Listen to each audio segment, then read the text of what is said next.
Sir मैं joint हो गया। हाँ बेटा,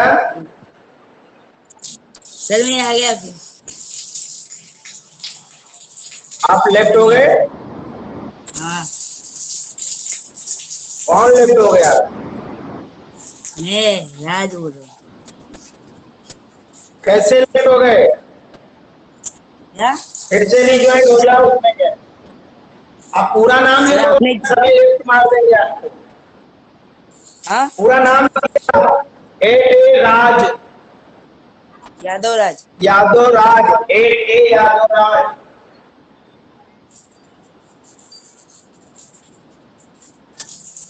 ए यादव राज ऐसा लिखिए आप।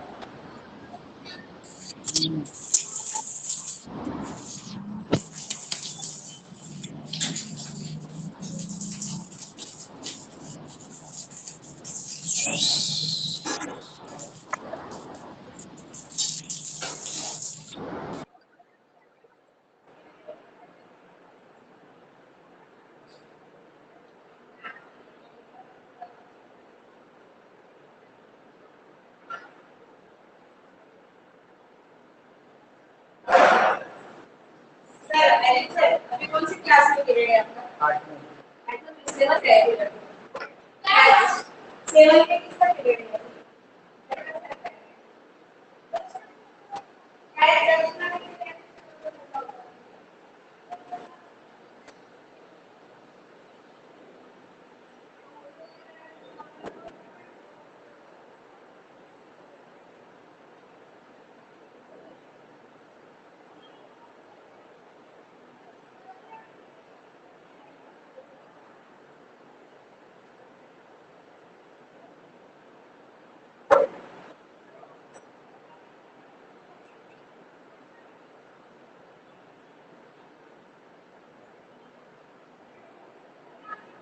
क्या हुआ राज? हाँ? बहुत खुश हो, क्या बात है? आवाज नहीं आ रही। जॉइंट हो गया ना सर। हाँ हाँ बढ़िया। हाँ सुबह सुबह कुछ मीठा खा लियो क्या? नहीं। चलो कोई बात नहीं। सबसे पहले सभी बच्चों को वंदे मातरम। वंदे मातरम सर। वंदे मातरम। अब सबसे इम्पोर्टेंट सूचना ये है कि आप लोग ज्ञान ज्योत ऐप डाउनलोड कर लियो ना। Yes sir. Yes sir. उसी में आपको होमवर्क है। जिस किसी का भी नाम हो यस सर। तो मेरा नंबर है, आप अभी ज्ञान ज्योत ऐप उस पे आप अपना जो नंबर है वो डालेंगे। आपके पापा का जो नंबर दिए हुए हैं आप यहाँ पे वो डालेंगे, खुलेगा। नहीं खुलेगा क्या आपको नंबर बदलवाना है भाई मुझे तो हमें कॉल करके कि हमारा नंबर खो गया है, तो हमें वो कैसे ऐप नहीं खुल रहा है, तो आप फोन करके हमें बता दीजिएगा। वैसे तो फोन कर ही रहा हूँ आप लोगों को। और आपको कॉपी नहीं बनानी है, आपको स्वाध्याय पुस्तिका मिली है ना अपने यहाँ से स्टेशनरी से, आप बुक खरीद के लेते हैं ना, यस सर। है ना? Yes sir. तो हाँ सर। आपको उसी में ही लिखना है। साइंस की किताब कॉपी नहीं बनानी है। जो भी टॉपिक आप पढ़ते हैं वो आपके स्वाध्याय में मिलते हैं। अब जितना आप पढ़ते जाओ उसमें आप करते जाइए। जो भी नहीं आएगा वो हम बताएंगे आप। जी दीदी आवाज कट रही होगी, आज बारिश चल रही है इसलिए। आज बारिश सुबह यानी शाम से हो रही है दीदी, तो हो सकता है ना हो। रात से ही हो रही है, रात। अच्छा हाँ वही रात से, मैंने बोला ना कल से, रात से। चलो अब पढ़ाई पर ध्यान देते हैं, ठीक है? Yes sir. थोड़ा आप लोग वीडियो ऑन रखिए ना, तो हम थोड़ा आपको और हम एक दूसरे से ऐसे प्रति क्लास में ही बैठे हैं, आप लोग वीडियो नहीं ऑन रखते हो। सुबह सुबह मेरा चेहरा नहीं देखते हो क्या आप लोग? सर देखते हैं। नहीं नहीं देखना चाहते हो, इसीलिए भाई शायद आप लोग वीडियो ना चालू रखते हो। ऑन है। नहीं मेरा तो ऑन है, आपका आप मेरा चेहरा नहीं देखना चाहते हो, इसलिए वीडियो बंद रखते हो। कौन देखे सर का सुबह सर सुबह? मेरा भी ऑन है वीडियो। हाँ तो अदिति का ऑन है, अदिति दीदी रोज रखती है, सर हाँ, नीलू दीदी मेरा भी रखती ऑन है। है। और मैं भी अपना रोज समीक्षा दीदी गायब है क्या आज? और भी है। ये दीदी चाह रहा हूँ आपका नाम, न्यू एडमिशन है क्या आपका? मेरा भी चालू ही रहता है। हाँ हाँ, ये न्यू दी पीले कलर में कपड़े लिए दीदी, आपका न्यू एडमिशन है क्या? क्या सर? सर आपका नाम क्या है? सर मेरा नहीं ये दीदी जो पीले कलर में कपड़ा पहने हैं। सर मेरा नाम खुशबू है। गुप्ता खुशबू? हाँ सर।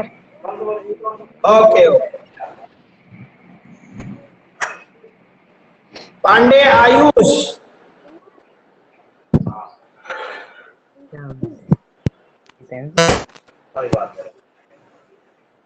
खाना नहीं खाया क्या सुबह में? मुंह में भर रहे हो उसे? ओके चलो कोई बात नहीं, चलिए ठीक है, ध्यान दीजिए सभी लोग, वीडियो ऑन रखिए तो अच्छा लगता है मुझे भी और आपको भी अच्छा लगेगा। आज का टॉपिक है हमारा, थोड़ा सा रिवीजन करा देते हैं। कल का टॉपिक जो था हमने कहा, कल हमने बुआई पढ़ी थी। बुआई के अंतर्गत सबसे पहले खेत को जोतते हैं, फिर उसमें बीज डालते हैं, तभी तो बुआई होगी। बुआई करने के दो यानी परंपरागत औजार के रूप में हम जो है एक कीप वाली चीज, कीप लेते हैं, उस कीप में बीजों को डालते हैं, तब वो जाकर हमारे खेतों में फसल के रूप में उगती है। दूसरा है परंपरागत रूप से बीजों का रोपण किया जाता है, जिसमें ट्रैक्टर और हल का यूज किया जाता है।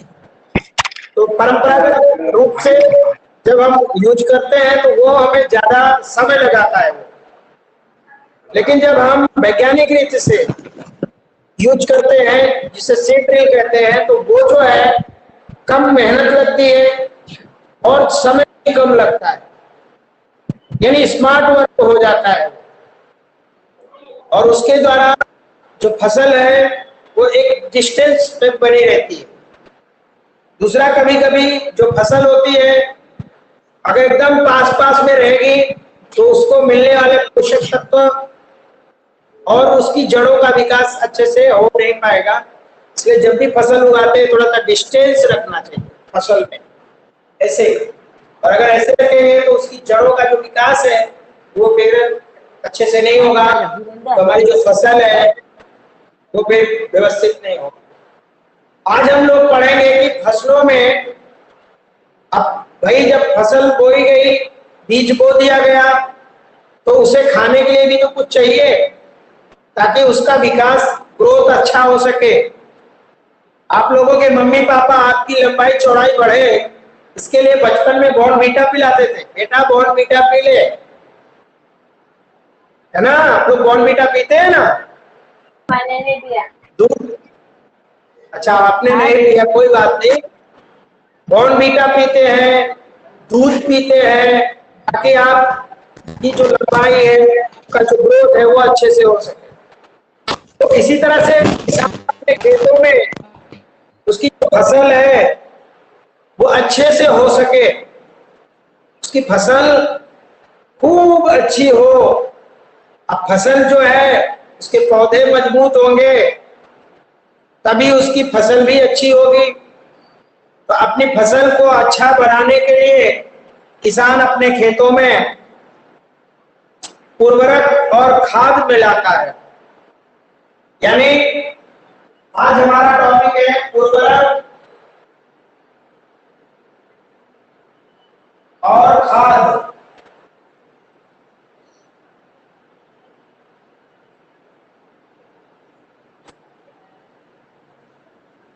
अब हम सभी जानते हैं कि अगर हम अपनी बात करते हैं, अगर हमारी बॉडी हमारी जो शरीर है उसका विकास करना है तो हमें संतुलित आहार लेना चाहिए, बैलेंस डाइट लेना है, जिसमें प्रोटीन हो, विटामिन हो, मिनरल्स हो, है ना, साग सब्जियां हो, फल फ्रूट्स हो, दूध हो, तब हमारी बॉडी स्ट्रांग बनेगी।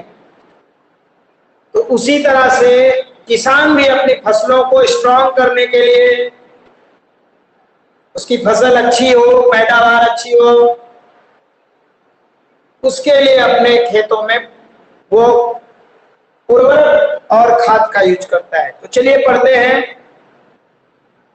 वे पदार्थ, वे एलिमेंट जो मिट्टी में पोषक स्तर बनाए रखने के लिए मिलाए जाते हैं।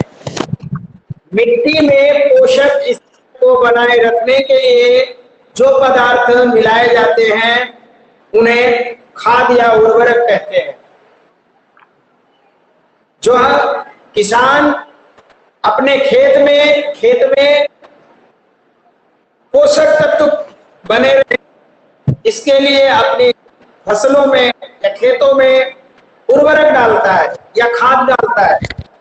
अब क्या होगा कि जब आप गांव में रहते हैं, जब फसल करके चली आती है, दूसरी फसल की तैयारी करते हैं, तो उस समय किसान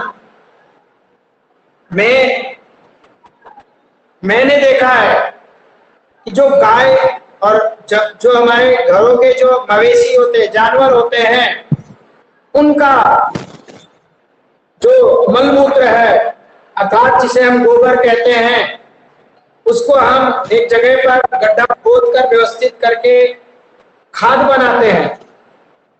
हमारे गांव में तो उसे पास कहते हैं। गोबर की खाद को हमारी गांव की जो लैंग्वेज है उसे पास कहते हैं। भाई पास, गोबर वाली पास बना लो। लेकिन आप लोग पढ़े लिखे हैं और हम लोग जो एक व्यवस्थित लैंग्वेज है उसकी वो है खाद, गोबर की खाद। तो यहाँ पर दो चीजें आपको दिख रही है, एक उर्वरक और एक खाद। तो खाद तो गोबर वाली होती है तो बहुत ही अच्छी होती है, उसमें किसी प्रकार के कोई केमिकल होते हैं, उससे जो खाद होती है बहुत ही अच्छी होती है। तो सबसे पहले है कि खाद या उर्वरक क्या है या किसे कहते हैं, तो आपने समझ लिया कि खाद या उर्वरक ऐसे उर्वरक। हाँ सर, गोबर को मतलब 6 महीने नहीं तो एक साल तक ऐसे कोई लोग है ना इकट्ठा करते हैं, उसके बाद है ना उसका पूरा खाद बनता है तो फिर डालते हैं। जी वही है खाद। और उर्वरक वो होता है जिसमें नाइट्रोजन, फास्फोरस, यूरिया वाली, एनपीके, ये सब उर्वरक में पाए जाते हैं। इसे मनुष्य खुद बनाता है गैसीय माध्यम से। जैसे यूरिया खाद है तो उसमें नाइट्रोजन पाया जाएगा, फास्फो एनपीके है, एन यानी नाइट्रोजन, पी यानी फास्फोरस, के यानी पोटेशियम। ये हमारे उर्वरक में 3 आते हैं, एनपीके। चलिए अभी हम विस्तृत चर्चा करेंगे उसके बारे में। तो सबसे पहले कि खाद या उर्वरक किसे कहते हैं, तो वे पदार्थ जिन्हें ऐसे पदार्थ जिन्हें मिट्टी में मिलाते हैं, मिट्टी में मिलाने के बाद वे हमारे पौधों को या हमारी फसल को पोषक देते हैं, उसे हम कहते हैं खाद या उर्वरक। तो खाद या उर्वरक क्या है, समझ में आया आपको? राजू? ठीक।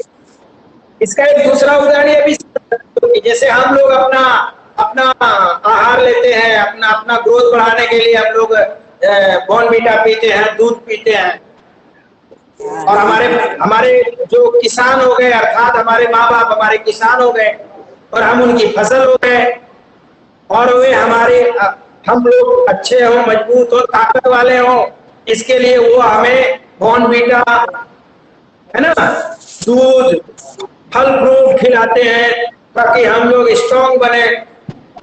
उसी तरह से किसान करता है, अपनी फसल को अच्छी करने के लिए मिट्टी में वो कुछ ऐसे पदार्थों को मिलाता है, ये पदार्थ जो है उर्वरक कहलाते हैं। अभी बात करें, मिट्टी फसल को खनिज प्रदान करती है। जो जमीन है वो हमारी फसलों को खनिज देती है, मिनरल्स देते हैं। मिट्टियां, जो मिट्टी है, जमीन, जो हमारे खेत की मिट्टी है, वो जो फसल हमारी होती है, चाहे धान की हो, गेहूं की हो, उसको क्या प्रदान करती है? खनिज, मिनरल, इसे अंग्रेजी में मिनरल्स कहते हैं, वो देती है। और ये जो मिनरल्स हैं या ये जो पोषक पदार्थ हैं, वो पौधे के लिए बहुत ही इंपॉर्टेंट होते हैं। पौधे उनको लेकर अपना विकास करते हैं। अब जैसे जो बच्चा ज्यादा खाना पीना खाता रहता है, दूध पीता है, बॉर्नवीटा पीता है, अच्छा पोषक पदार्थ लेता है, बैलेंस डाइट लेता है, तो उसकी बॉडी बहुत अच्छी होती है। और कोई बच्चा है उसे कुछ मिलता ही नहीं है, तो उसकी बॉडी कैसी होगी? एकदम पतली सी, है कि नहीं? तो ठीक उसी तरह से ये जो मिट्टी है, मिट्टी जो है फसलों को पोषक देती है, और ये पोषक जो है वे फिर क्या करते हैं? वे पौधों को उनकी ग्रोथ बढ़ाते हैं, उनकी वृद्धि करते हैं, पौधे को बढ़ाते हैं, उनका विकास करते हैं। अभी आपने देखा होगा कि कुछ ऐसे एरिया हैं, कुछ ऐसे स्थान हैं, ठीक है, जहां पर किसान एक फसल बोने के बाद दूसरी फसल लेता है। अभी हम सब हैं कि जैसे अभी हम लोग धान की रोपाई करेंगे, तो जब धान की रोपाई करने के बाद फिर बाद में हम लोग गेहूं की फसल उगाएंगे। नवंबर दिसंबर तक हम लोग गेहूं की फसल उगाएंगे। तो फसलें लेता है तो किसान इन फसलों के बीच में जब फसल की तैयारी करता है, एक फसल के बाद दूसरी फसल किसान लेता है, ठीक है ना, तो खेत में अब वो कहने का मतलब है कि अदला बदली फसल की कर रहा है, तो उससे पोषक तत्वों की जरूरत पड़ती है। दूसरी चीज, अगर हमने धान की खेती कर ली तो बाद में हमने एक साल के लिए अपने खेत को रख दिया कि भाई चलो अभी हमें इसमें फसल नहीं लेनी है, तो हमें खुला नहीं छोड़ना चाहिए। इससे क्या है, जो जमीन है वो बंजर बन सकती है। इसके लिए हमें उसे नियमित रूप से रिसाइकल करते रहना चाहिए, फसलों की अदला बदली करते रहना चाहिए, ठीक है। खेतों को कभी भी खुला नहीं छोड़ना। एक फसल लेने के बाद जरूर उसमें दूसरी फसल लो, लेकिन लगातार एक ही फसल नहीं लेनी चाहिए, अलग अलग प्रकार की फसलें लेनी चाहिए। कभी दलहन वाली, कभी तिलहन वाली, कभी अनाज वाली, इस तरह से हम फसलें लेंगे तो अच्छा रहेगा। इससे हमारी मिट्टी का भी संतुलन बना रहेगा, मिट्टी के जो पोषक तत्व हैं वो भी खत्म नहीं होंगे। ऐसा आगे बढ़ते हैं।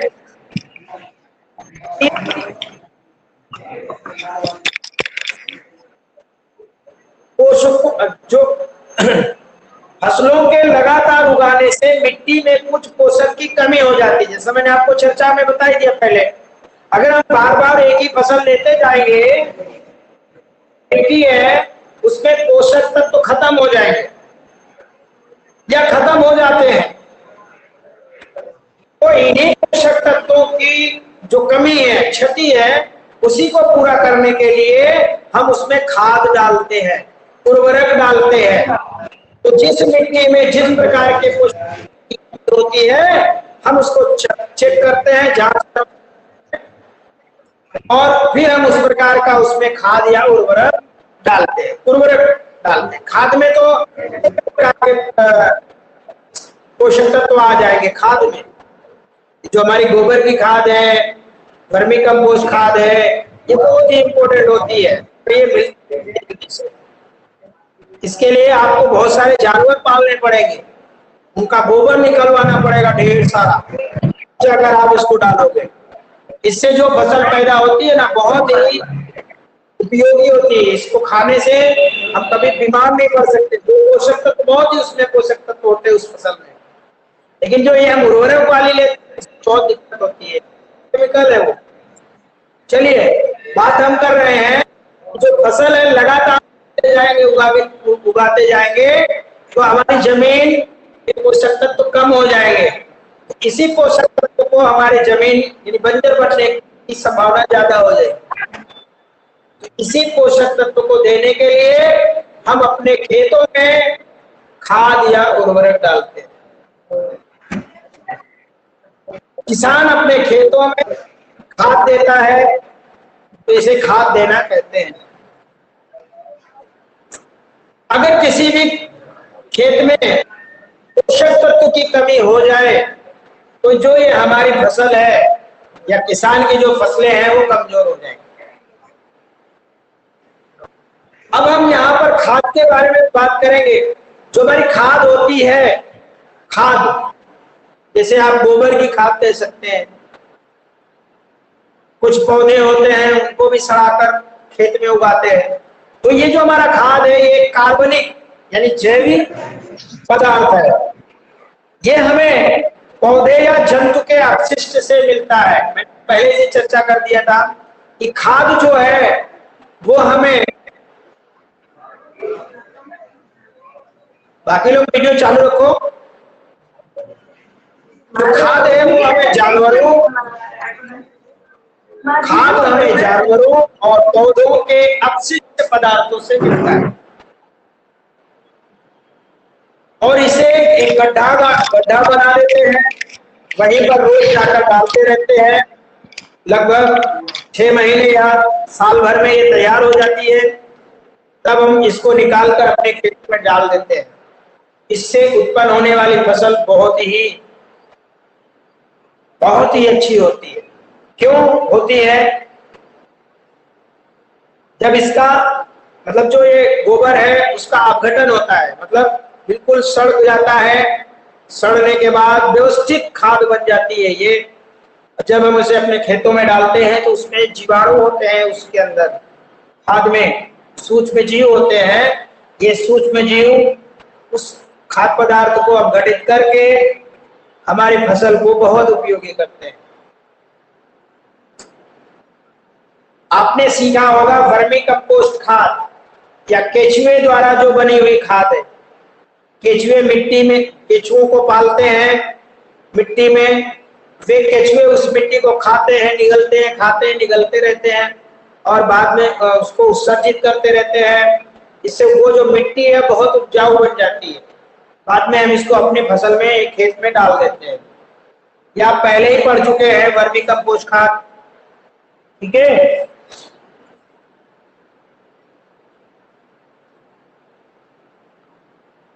अब यहाँ पर है, अभी हमने सीखा खाद के बारे में। अब उर्वरक क्या है? तो उर्वरक वो पदार्थ है जो विशेष पोषक उसमें मिले होते हैं। उर्वरकों में विशेष पदार्थ मिले होते हैं। उर्वरक और खाद एक दूसरे से कैसे अलग होते हैं, है ना? तो जो उर्वरक हैं बच्चों, वो किसी फैक्ट्री में तैयार किए जाते हैं। उर्वरक हम अपने घर में नहीं बना सकते, लेकिन ये जो खाद है उसे हम अपने घर में बना सकते हैं। क्योंकि जो हमारे कूड़ा कचरा निकलता है, अर्थात मिट्टी नहीं, जैसे कोई सब्जियां हम अपने घरों में यूज करते हैं उसका, पौधों का, जानवरों का अपशिष्ट हम उस गड्ढे में, गांव में तो अक्सर यही करते हैं कि जानवरों का कूड़ा जो निकलता है अपशिष्ट पदार्थ, उसको, सब्जियों का जो कूड़ा कचरा है उसको ले जाकर उस गड्ढे में डाल देते हैं, खाद बनता है। लेकिन ये जो उर्वरक है ये हम अपने घर में तो बना नहीं सकते, इसे बनाने के लिए हमें फैक्ट्रियां चाहिए, बड़ी बड़ी फैक्ट्रियों में बनती है ना। और ये जो उर्वरक के रूप में जैसे यूरिया है, दूसरा है अमोनियम सल्फेट, अगला है सुपर फास्फेट, अगला है पोटास, अगला है एनपीके, एन यानी नाइट्रोजन, पी मीन्स फास्फोरस, के मीन पोटेशियम। तो ये हमारे उर्वरक के उदाहरण हैं। तो उर्वरक के उदाहरण के रूप में नाइट्रोजन यानी NPK, potash, urea, super phosphate, ammonium sulphate होते हैं। खाद या उर्वरक का यूज या प्रयोग किसान कैसे करता है?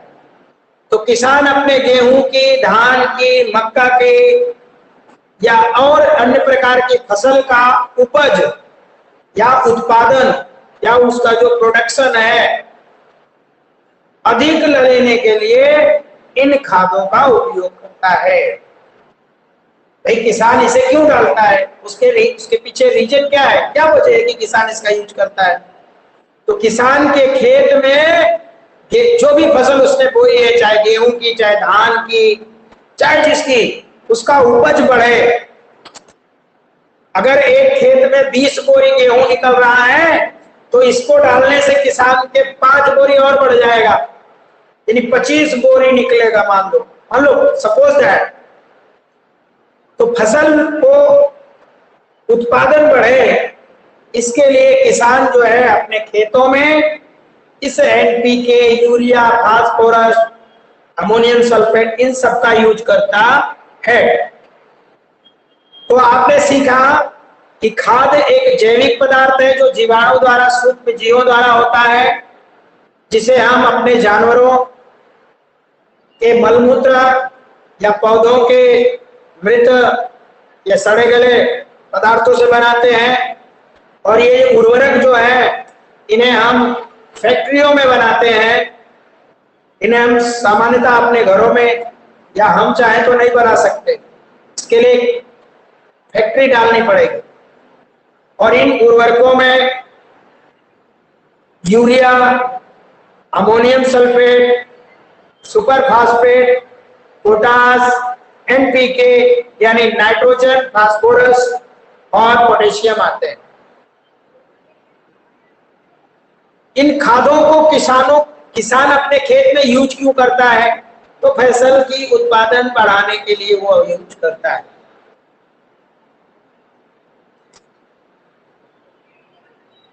अब यहाँ पे 2 चीज समझने जैसी है बच्चों, कि जब किसान इन उर्वरकों का यूज करता है, उर्वरक का यूज करते समय उसकी फसल की उत्पादन क्षमता तो बढ़ जाती है, परंतु ये उर्वरक जो है भूमि को कभी कभी, यानी जो मिट्टी है, मिट्टी की उर्वरक क्षमता को प्रभावित करते हैं। ठीक है, यानी जब हम अपने खेतों में उर्वरक डालते हैं तो ये हमारी मिट्टी की उर्वरकता को प्रभावित करते हैं, हमारी मिट्टी को बंजर बनाते हैं। तो हमें जरूरत से ज्यादा इन उर्वरकों का उपयोग नहीं करना चाहिए। इसके विपरीत में जो खाद है, गोबर की खाद, कंपोस्ट खाद, केचुए वाली जो वर्मी कंपोस्ट खाद है, इसका उपयोग करने से हमारी मिट्टी में मिट्टी की जो उर्वरक शक्ति है, क्षमता है, वो बनी रहती है। तो दोनों में ये डिफरेंट है कि हम उर्वरकों का यूज अगर करते हैं ज्यादा, उससे हमारी जमीन बंजर हो सकती है, अर्थात उसमें उर्वरकता जो होती है ह्यूमिडिटी जो ह्यूमसपन है वो खत्म हो सकता है। इसके विपरीत अगर हम खाद यूज करते हैं तो हमारी मिट्टी में पोषक तत्व भी बने रहेंगे, उससे उत्पन्न होने वाली फसल भी हमारे लिए बहुत अच्छी होगी, उसमें किसी प्रकार का कोई केमिकल नहीं होता, तो हमें वो फसल हमारे शरीर में भी अच्छे से लगेगी।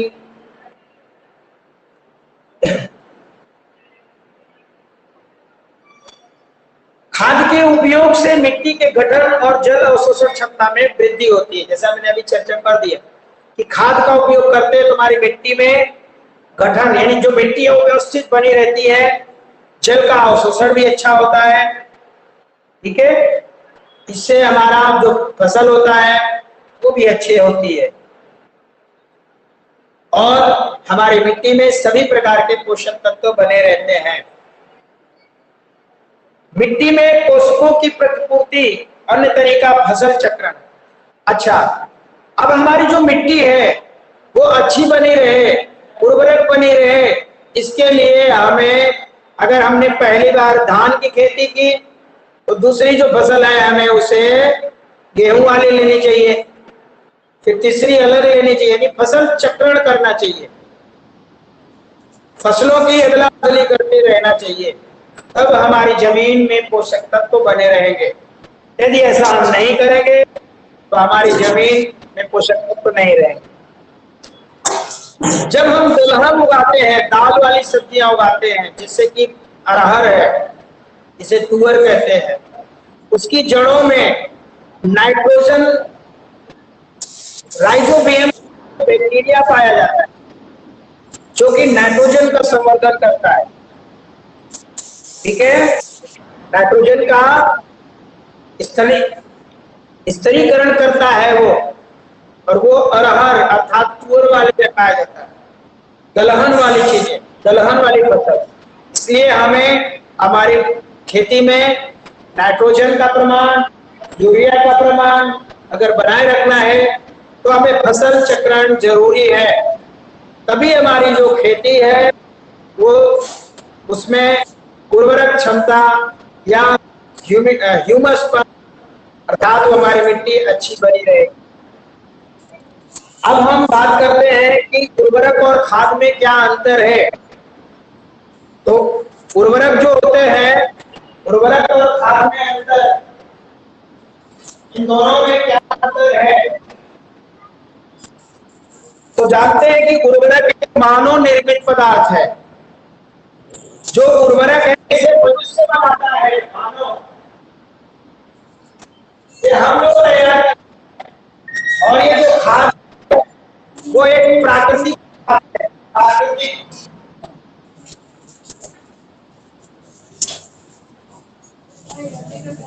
है कि नहीं?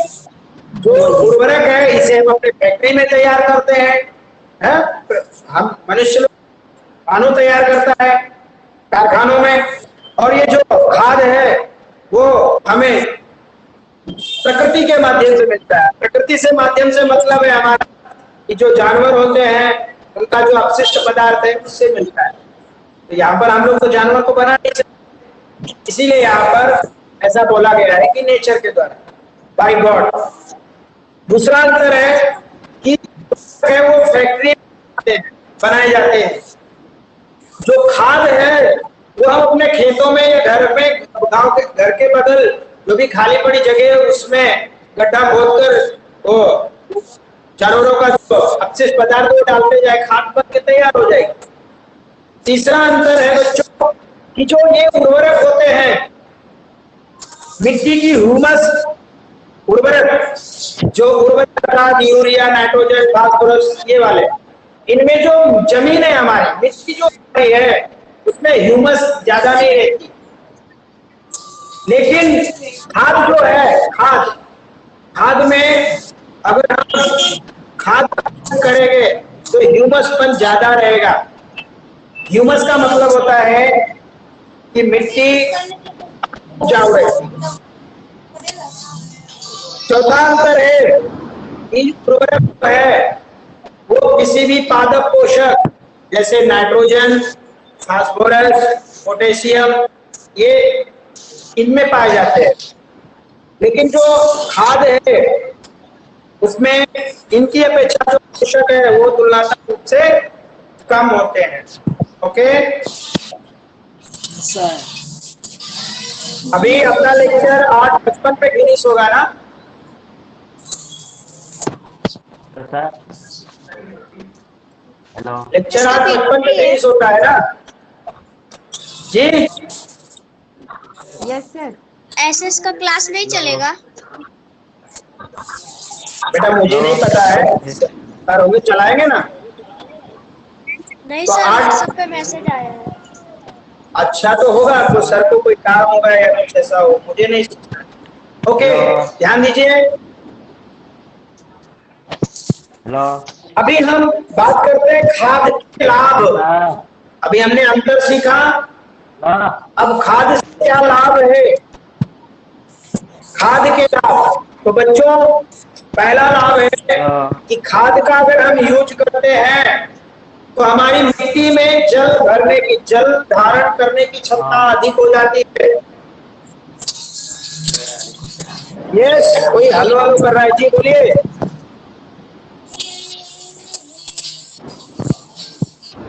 उमर अंकित,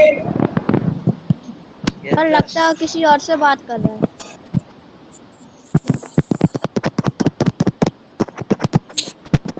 सर मैं नहीं बोल रहा। क्या हुआ अंकित?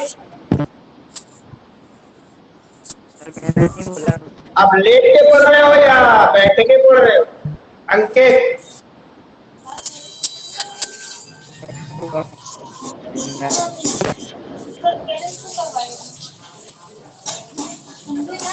चलो ठीक है। खाद के लाभ, सबसे पहला लाभ यह है कि जो जमीन है उसमें जल धारण करने की क्षमता ज्यादा होती है। उसके बाद में दूसरा लाभ यह है कि खाद के उपयोग से हमारी मिट्टी भुरभुरी हो जाती है और सतरंग हो जाती है। भुरभुरी और सतरंग, भुरभुरी यानी होगा वैसे जैसे गिरा दो तो मिट्टी जैसे बालू की तरह हो जाती है। अच्छी संभव जो है हवा, पानी और लाइट सब उसमें आसानी से जा सकता है। तीसरा लाभ है बच्चों कि जो ये उसमें मिट्टी में पाए जाने वाले जो जीवाणु हैं अर्थात केचुआ, ये हमारा एक प्रकार का फ्रेंड हो गया। हमारे फ्रेंड वही होते हैं जो हमें फायदा पहुंचाते हैं, हमारे सुख दुख में हमेशा काम आते हैं। तो केचुआ भी एक प्रकार से हमारी मिट्टी को भुरभुरी करता है, सरंध्र वाली बना देता है। तो इस तरह से कुछ ऐसे जीवाणु हमारे मित्र भी होते हैं और इनमें जीवाणु पाए जाते हैं खाद में, जबकि उर्वरक में तो पाए ही नहीं जाते। अगला लाभ यह है बच्चों कि जब हम खाद डालते हैं तो हमारी फसल का जो मिट्टी है, हमारी जो मिट्टी है उसमें उसकी गठन का सुधार होता है। मतलब मिट्टी हमारी कभी गड़बड़ नहीं होती, उसमें किसी भी पोषक तत्व की कमी नहीं होती। जबकि उर्वरक डालते हैं तो उसमें हमारे मिट्टी में पोषक तत्वों की धीरे धीरे कमी होती है और हमारी मिट्टी बंजर हो जाती है। ठीक है,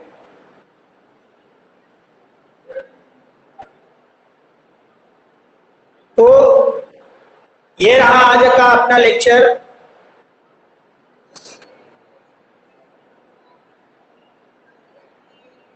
किसी को कोई प्रश्न? No sir.